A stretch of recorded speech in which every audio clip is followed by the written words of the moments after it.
Good morning, Brian Ostrowski here doing another website breakdown. This time we're going to be covering Folsoms Hope, which is a nonprofit here in Folsom. And the great thing about this is that in this case I get to show you a lot of things they do well, and they're pretty obvious. So as you look at the site here, you first see some very nice use of color and contrast. But one of the first things that I'm going to highlight is these calls to action.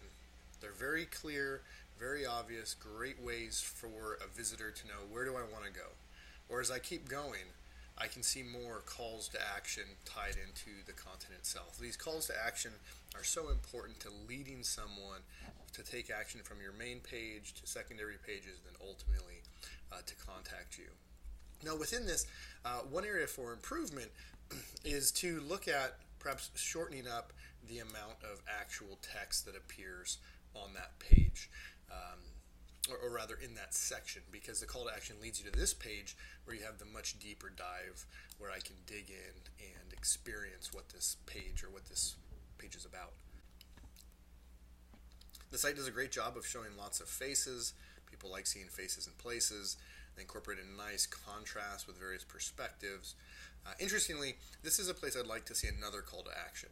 They've gone from the home page to learning about mentoring. This would be a place to hit somebody with a more obvious button, contact us, that sort of thing. They do have it, but it's the same text, which makes it easier to miss or to not click or whatnot.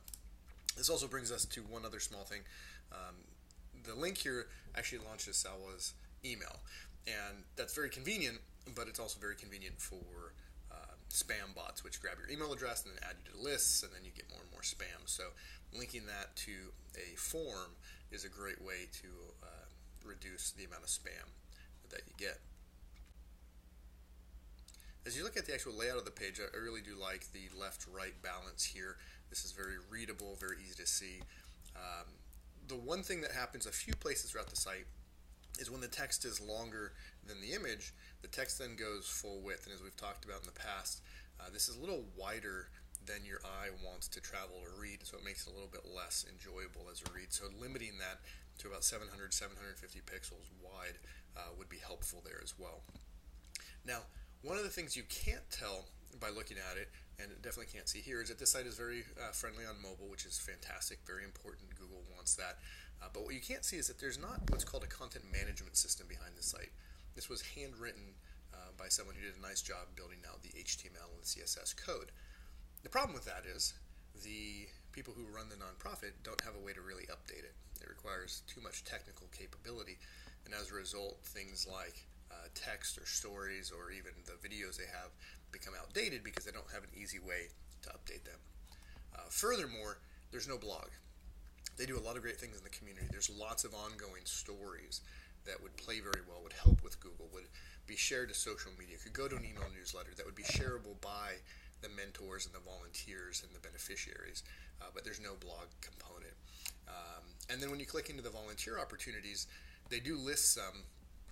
This would be a great opportunity to break out each of these volunteer opportunities into a separate quote-unquote listing or opening that is shareable directly. So if someone says, oh, I want to learn more about one-on-one mentoring, you can link them right to a page that has details about that one-on-one mentoring, which actually this does.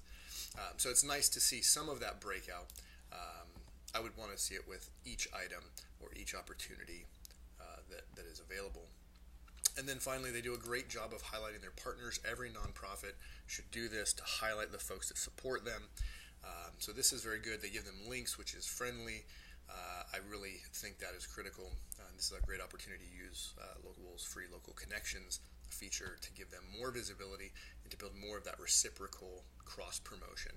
So that's something we'll be talking to them about as well. So on a whole, very good site, very nicely laid out. They've got about 10 solid pages, not too much content, clear calls to action throughout most of the site, and lots of uses of faces, which is clearly very useful. So incorporate some of these ideas on your site, and you'll see people navigating through, finding their way, and contacting you more often. Thanks so much.